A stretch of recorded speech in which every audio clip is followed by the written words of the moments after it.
नगरिया रे गांजा या भांग के गेले जमाना होई गेले फैशन पूरा छिए महाकाल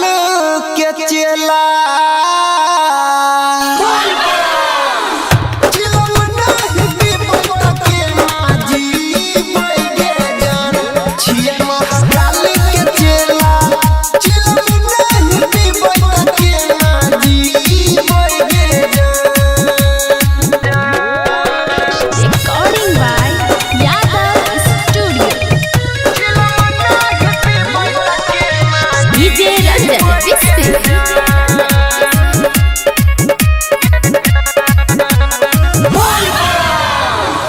लाइक जे तो ना सह तोरा जइबे भकुआई भोला नगरिया फिर नहीं पहुँच पहिबे आई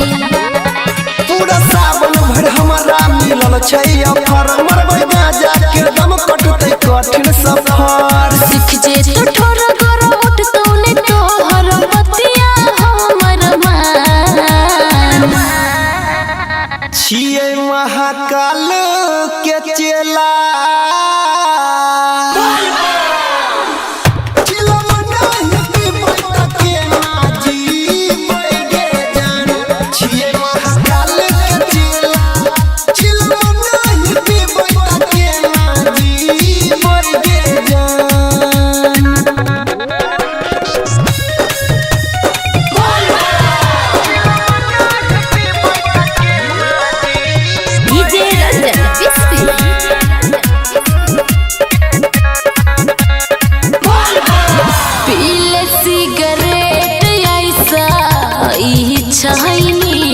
करे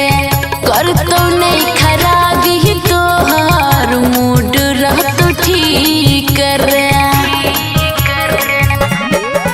हमर गुरु महाराज तीनों लोक के राजा तोहर भंगिया धाधुर के छै अलगे मजा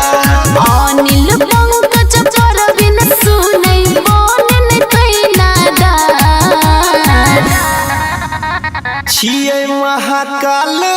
के चेला।